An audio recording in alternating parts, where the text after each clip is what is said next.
we're going to be going over a bunch of examples. I have some for each category. And within those, we're going to be going over some talking points on what makes some high probability, some of the things we look for within our price action strategy that can really be helpful in determining what is high probability and what is low probability. Because people always ask me, how can I make sure I'm taking those, good quality trades that have a lot of confluences versus those low quality trades? What's the difference? How do I distinguish the two? So we're going to be showing you why these higher time frames are very helpful. Multi-time frame analysis using top-down analysis, if you want to say, working through the higher time frames down to the lower time frames. That is super helpful when looking at high probability setups. You want to have higher time frame confluences. Those will always increase your probability when taking a trade. If you have higher time frame confluence, higher time frames are more reliable and often tell the true nature of price action. So we're going to be going over that as well, and also looking at these lower time frame and lower probability setups that can give you some trouble and not be as sufficient and successful over the long run over a large period of trades. So we're going to get right into it. We're on USD JPY. I'm on the daily time frame here. So what I'm looking for, this was actually a trade setup that we went over in our group last week and caught a really good trade. So the first thing I wanted to do here is I have these parameters. I'm on the daily time frame.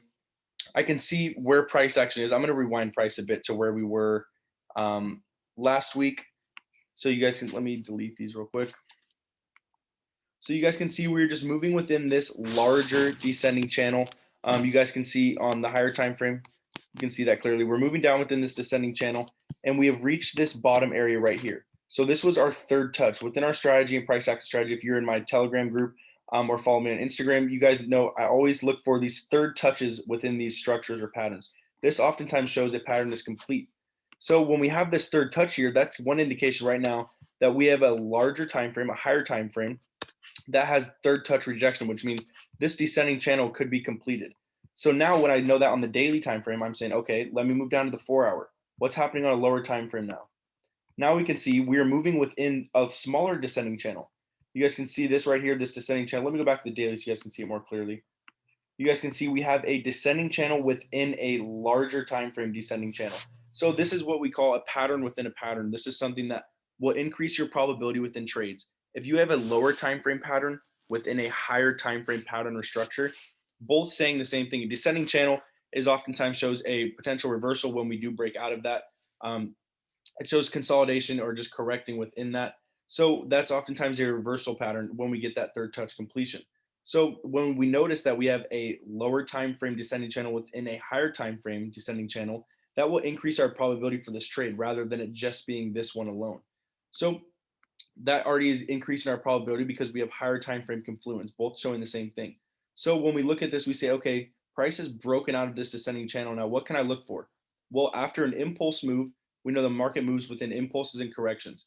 After an impulse move, we know a correction is likely to form. So when I alerted this into my group, I say, okay, we missed this breakout entry. Let's be patient and wait for a correction. So now I'm going to let price action play out a bit, speed that up. So we have this correction starting to form, which now we can identify. So when we identify this, this now shows a high probability trade because we know that we're in a larger descending channel. We just broke out of a smaller descending channel and we already completed that third touch, which shows we're likely ready to break out. So we see this correction, we identified it, we form our parameters here on this trade. We have this trend line here and we let it play out and we got a nice third touch rejection as well on this correction. So this was a high probability trade for us and within our group. We caught a monster move, about 5-6% when we closed this trade. And so that's where price action is right now. Let me go back out. So to me, this was a very high probability trade because we had higher time frame confluence. We had the higher time frames and the lower time frames all pointing to the same bias, which was likely a reversal. So we can see price action made a nice move. We have a textbook example, breakout of a reversal pattern, impulse, correction, and now the next impulse. So this was a really high probability trade. And on the flip side, you can see where price action is now. This is a live chart where we're at currently right now. You can see on the flip side, I actually had someone in my group mention this. They said, okay, we have this ascending channel here. We have this ascending channel starting to form. Let me just mark this off so you guys can see what I'm looking at here. We have this ascending channel. As you guys probably know, ascending channels, are likely a reversal pattern. So this is a smaller ascending channel. So someone was saying in our group, okay, can we look for a shorter time period, short positions here? It can be a quick short position. So this is what I'm saying when I'm saying lower time frame, or excuse me, lower probability setups. Taking a short position here, because we can see this ascending channels look like it's starting to form, and it's very possible that price could move down and correct on the higher time frame. But to me, this is a lower probability setup. It's a lower probability trade idea, because higher time frames, we can see we broke out of this larger ascending channel or descending channel. So that means that we're ready to likely continue moving up. We broke out of this descending channel. We have a clear impulse correction, next impulse. So yeah, it's likely that price could come down to correct and you could catch a short position, but that's a low probability trade because higher time frames we can see are all pointing towards bullish price action right now. So for you to try to catch a top right here within a potential uptrend move, this would be a low probability because the only thing you're basing this off of is this pattern. Something we talk about within our advanced course, talk about it a lot in our group as well, is these patterns shouldn't just be taken at face value. They shouldn't be used on their own just as a pattern. It's important to understand where these patterns are taking place and in what context they're taking place. This yes, it could be a signs of a reversal here for a smaller move down. But the higher time frames are all bullish right now. We're moving bullish currently within this price action on the 4 hour and on the daily. So taking this trade just because of this one pattern alone is not very high probability. If we had multiple confluences here, maybe if we had some sort of double top right here, let me grab that. There we go. If we had some sort of double top here and then this smaller setting channel, that would increase your probability a bit. But there's nothing here. This pattern is by itself. It's just out in the open by itself. There's no price action to determine if we could continue moving down besides this pattern. So you guys can see here when I gave this example of this buy position, we had multiple confluences on higher time frames and lower. Like I said, we had this third touch completion. Here's two touch, three touch. We had a pattern within a pattern. We had this breakout, and then we had this nice correction. You guys can see when I go over that now, you can see, okay, there's a lot of confluences there. There's a lot of things pointing towards potential upside bias. Here, this is just one pattern alone. It's just one, and it's not even fully developed yet, so we don't know for sure. But taking this trade, like I said, I'm not saying that it couldn't move down a bit and you could catch a nice position. What I'm saying when low probability setups, I'm not saying they don't work out. They do work out every once in a while, but over the long run, these low probability setups aren't going to give you the best favor. They give you an edge in the market. High probability setups will give you a better edge over the long run, over the course of taking multiple trades over a long period of time. If you have an edge taking high probability setups, more often than not, you'll come out on top. By taking these low probability setups, you don't put the edge in your favor. You put the edge in the market's favor because it's a low probability setup. It's just a pattern by itself. So that's just something I thought I'd point out as well. You guys can see very, very clean price action, very simple. I'm just looking at the outer structures, what's happening inside. Is there any patterns or structures forming inside here? I talked about market stages, impulse correction. So just a clean setup. So that's a good example of a high probability setup and also a low probability setup forming right here. So let's keep it moving. We have a few more examples. Euro NZD. I'm going to rewind price action to a trade that we took a couple weeks ago within our group. So you guys can see here, let me rewind it a bit more actually. Let me get it to where we were at. There we go. So you guys can see here, we're in this downtrend clearly. We had this strong impulse move down, just continue down with no real correction. And then we started to form this bearish correction. This looks like a clear bear flag to me. It's just impulse, and now we have this corrective move. So once I identified that the trend is down, we're forming a bearish continuation pattern on the 4 hour time frame. So this is showing me good confluence that we could be ready to move down. So I have higher time frames identified, higher time frames, this trend is down. We're also forming this bearish correction. So I'm saying, okay, I understand higher time frames. I know what stage of the market we're in. We're in this corrective stage. So I'm looking for short positions. How can I take part in the continuation to the downside? Because that's what these patterns are. These are continuation patterns. So how can I look for a continuation to the downside here? Well, I remember we went over the setup. I missed this breakout. We're breakout style traders within our strategy. So we oftentimes enter on the breakout if we can. But we missed this entry. So I said, okay, what happens after an impulse move? This smaller impulse move, there's likely a correction to form after an impulse move. So we were forecasting that, and we can see this corrective move formed here, and we were able to take short positions. And you guys can see inevitably price came down, and so on and so forth. But the idea here is this was a high probability setup because I identified the higher time frame trend. I saw it was a downtrend. We're moving impulsively. I identified that after an impulse move, there's likely a correction. We identified this correction on the higher time frame, and we were able to take part in short positions when we got confirmation. On the flip side to this as well, something that somebody mentioned to me, I think someone messaged me on Instagram. They were saying because they've been following me and my strategy, some of the things I talk about. So we were right here in price action. Let me rewind this again to see where we were at. We were right here within price action. Someone messaged me and said, okay, well, if we know these patterns like to form 3 touches before completion, so we have 1 touch, 2 touch of this pattern. So if we're looking for 3 touches on these patterns before we continue, isn't it likely that price is going to come back up here for this 3rd touch?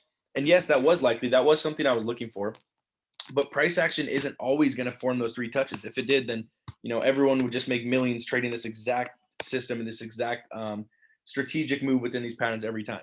It doesn't play out that way every time. The market is imperfect. So yes, we could forecast this move right here. So somebody was asking me saying, could I take a buy position here? We might have a double bottom and then we move up and I could catch a small buy position. And what I told him, I said, that's a low probability setup because you obviously identified that this is a bearish correction. He identified that very clearly. He said, okay, I see this bearish correction, but we could be moving up for that 3rd touch. So maybe I could catch a small move up and catch some pips. Like I said, this was a low probability setup because we know that the trend is down and this is a bearish correction. Just because we use that rule within 3 touches doesn't mean it always happens every time. Price action could, as it clearly did, it moved straight down. So this is a low probability setup. Just because we know something is likely to happen, move up for this 3rd touch and then move down, that's what we were forecasting. That didn't happen. So I told him that's a low probability setup. You're going against the trend and you're trying to catch a smaller move up when we're looking for short positions. I was never looking for buy positions here because I know this is a bearish correction. So why would I want to buy within this correction just to catch, a potential small move when I could just be patient, let the market show me what it wants to do, and then catch a bigger move to the downside. To me, that's higher probability. I'm going with the trend here.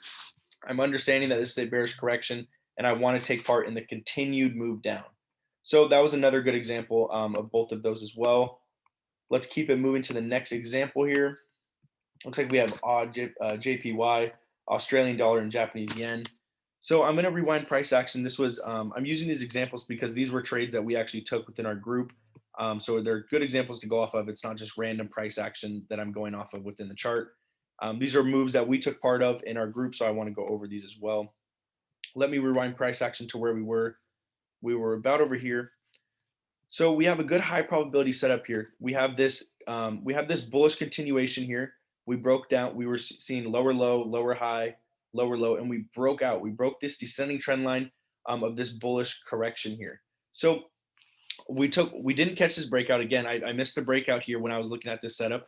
So I said to my group, I said, guys, let's just be patient and let's wait for a correction because after an impulse move, we know a corrective move is likely to form before continuing up. So we identified the higher time frame. I see my parameters. That's why it's important to not just focus on the lower time frames. If you can see higher time frames weekly, you could have identified this corrective move and then we broke back up. So I'm going to go to the 4-hour time frame. So we're just being patient. We're going to wait for this corrective. Actually, I'll stay on the daily so we can see it more clearly. There we go. So I was just going to wait for a corrective move here. So you guys can see what happened here. We had this impulse move, and then we had our corrective move form. We had this clear bull flag that formed here, which is a bullish continuation pattern. And then we can see clearly we had this move up. So this was the trade we took part in right here. We got in on this corrective move, and then we rode it up. So another thing to point out is when we broke above impulsively, we also invalidated this market structure, which was in this downtrend. You guys can see clearly we had this lower low, lower high, lower low, and we invalidated this downtrend move and we broke above this previous lower high. So that was another indication that we could be ready to move up as well. All I'm doing here, guys, is I'm just slowly combining evidence on higher time frames and seeing if they coincide with these lower time frame structures. This pattern alone wouldn't be as strong as if I didn't have this higher time frame structure already pointed out and already broken out of. So it's good to know, and it's important to know higher time frames, because if you have higher time frame confluence within your trades, that always is going to increase your probability. Like I said, if you're just taking trades based on patterns alone, not really any other confluence besides just a pattern, it's not going to be very high probability. The more evidence you can gather on your trade or with your bias, the better it will be for your trade. You don't want to go into a trade with a bias or looking at a chart with a long bias or a short bias. Let the market tell you what it's showing. read price action, how we do within our price action strategy, and just identify these higher time frame structures, and then slowly move down from the weekly, the daily, the 4 hour, the 1 hour, and start combining evidence and seeing, okay, what is the chart showing me now that I've gone through all the time frames? So that's just something important to do as well. Let's go to another setup, Euro odd. Let me see right here. We have a good example of a low probability trade. So let me go to the 4 hour time frame. I'll rewind price to where we were at when this happened. Like I said, guys, I'm just going over examples of things that happened within our groups, some things that people messaged me. So these were real things that were happening. I'm not just picking random charts, random time frames. These are in the past couple months that's happened recently. So you can see here, we're moving within this descending channel here that has formed on the 4 hour time frame. And so I had somebody message me and say, okay, we have this, descending channel, which is a reversal pattern. We have this descending channel. Now we broke above it. So can I look for long positions now? And I said the same thing I said to the last guy who messaged me about this. I said, okay, well, yeah, it's likely that this could be a descending channel, and it's possible that price could just slowly move up and for a smaller corrective move, and you could possibly catch some pips. I said that's possible, but to me, this looks like a low probability. Excuse me. I said this looks like a low probability setup because yeah, this could be a descending channel, it could be valid, but we have no higher time frame confluences. When I go to the daily time frame, you guys can see there's just nothing here. It's just this pattern out in the open. There's no double bottom here. There's no connecting trend line. If there was some sort of trend line here that might be more valid, there's just nothing. You guys can see this is just some strong impulse move down. This is pretty much all red bearish candles here, showing a lot of bearish pressure. There's no higher time frame confluence. The higher time frames are obviously bearish, as you guys can see. So this pattern is just out on its own. It's just a pattern. Like I said, guys, these patterns are useless if you don't know how to use them within, top-down analysis. These patterns can't just be taken for face value. You can't just use these patterns wherever you see them in the market. That's not how it works. You have to be able to see these higher time frames and find confluences within those higher time frames. If I have a lower time frame pattern that's also combined with, a higher time frame double top or a double bottom, that's going to increase my probability because the higher time frames are more reliable. So that's all we're doing. We're finding patterns within patterns, patterns on the higher time frames, and then seeing how can we get an entry on the lower time frames. So I said this just looks like a low probability setup. It could be a descending channel, but there's just no higher time frame confluence here. So when we played it out, I think he messaged me again and said, oh, I missed the move. When we were over here, he said, oh, I missed the move. I should have took the buy. And I said, hey, well, you win some, you lose some. I just didn't think it was a good trade. And you guys can see what happened. Inevitably, price came back down and it likely would have hit a stop loss. If he took a buy up here, this would have been like a 90, 100 pip stop loss, which I'm sure he probably didn't have. So I'm sure he's glad he didn't take this trade after he saw that. But you guys can see, like I said, it did move back up. But if you did try to take a long position here, you probably would have been stopped out. But this was just a low probability setup. These patterns can't just be taken by themselves. If you're doing that, that's just going to be low probability and it's not going to work out in the long run. If you can combine, like I said, if this pattern was combined with, a double top zone or some sort of trend line, then that would have been higher probability. But it's just out in the open. There's nothing there with it. It's just lower probability. So I think I said this a minute ago. These low probability setups, I'm not saying they don't work out ever. They do. But more often than not, the edge is not going to be in your favor if you continue to take low probability setups. They could work out, and then you're going to get mad and say, oh, well, I knew I should have took that trade. It was a good pattern. But overall, in the long run, it's just not good to get those habits of taking these low probability trades. Even if they do work out, it's just not a good habit to have. So I think I have one more I wanted to go over of a low probability setup. Something to note on pattern context here in this example. So we're over here. This was a couple weeks ago. I'm on NZD JPY on the 4 hour. I have it zoomed out a bit so you guys can see this. We were over here in price action. I'm going to have to go back again. There we go. So we were over here in price action. Like I think it was about a month or two ago, maybe. And again, somebody messaged me and said, okay, it looks like we have a head and shoulders pattern here. And yes, this pattern has the shape of a head and shoulders, correct? It has, a left shoulder that's lower than the head, and it has a right shoulder that's lower than the head. So yes, this pattern right here is the same shape of a head and shoulders. That's correct. But a head and shoulders pattern is not seen after a downtrend impulse move. A head and shoulders is not seen down here. A head and shoulders is seen in an uptrend move because it's a reversal pattern. So I said, yeah, it has the shape of a head and shoulders, but it's not a valid head and shoulders pattern. Head and shoulders pattern needs to be in an uptrend. It has to be, it's sign, show signs of a reversal. This isn't a valid head and shoulders. So he said, I think when we broke out of this neckline, he was wanting to go short and was telling me it's a good trade setup. And I just continued to tell him, I said, it's not a high probability setup. This pattern right here, this head and shoulders pattern, shouldn't just be taken at face value. You have to understand the context of where these patterns are at as well. Where this pattern is at right now is not a valid head and shoulders, in my opinion. So you guys can see clearly the head and shoulders did not work out. So it's just important to see this pattern context as well. This also helps you within taking high probability setups. If you're taking a bull flag for a long position within a downtrend, it's just not high probability. You're going against the trend right there.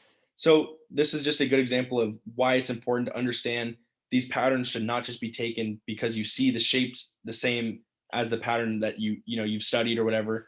Just because you see a bull flag doesn't mean it's always going to play out. It's important to understand higher time frames and what's the trend. Is there any higher time frame structures I can see here? It's just important to see those things. Even if I go back on the 4-hour, you guys can see, just to show some examples, I'm sure I can find very easily what a head and shoulders looks like. Here we have one. You guys can see we had an impulse move up. This head and shoulders formed in an uptrend and then moved down.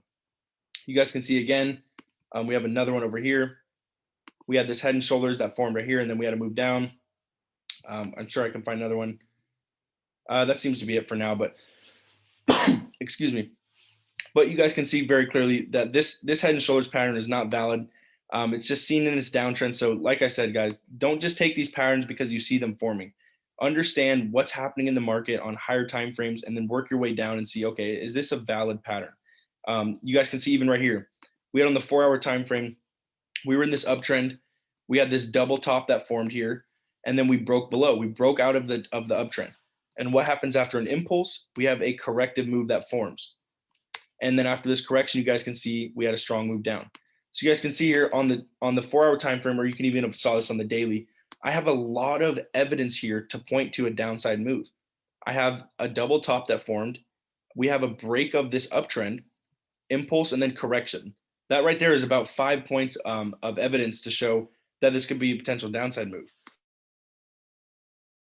So when looking at things, like I said, it's important to combine evidence on higher time frames and see if that meets the criteria for your lower time frame patterns or structures.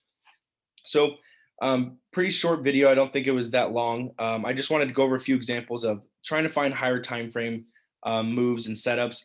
Like I said, when looking for high probability setups, you want to find out, does this pattern or structure I'm seeing, does this coincide with any higher time frame structures? Because that will always increase your probability. While looking with patterns within patterns, that will also increase your probability, like I showed in USD JPY in the very beginning. Lower time or low probability setups oftentimes are just patterns by themselves, or just not much evidence there to supply. You want to get in a trade and you see, oh, I see a double bottom, but you don't understand these higher time frame structures. I'll likely do another video on top-down analysis here pretty soon. I have one up on my YouTube channel right now, but I'll probably do another one and just how to find these higher time frame structures, what to look for within doing top-down analysis. Like I said, you can go check out that video if you want, but I'll likely do a part 2 for that, because that will very obviously help with finding those high probability setups. So that's pretty much it for this video. If you like the video, leave me a like and comment. Follow me on Instagram, Forex1%, and we also have our Telegram channel. And the link in the bio there as well. Free Telegram. We have about 4,000 members right now. People are loving it. We're finding great setups. Market's a little slow today, but just wanted to get this video out there for you guys. Let me know if it helps. Be safe and God bless.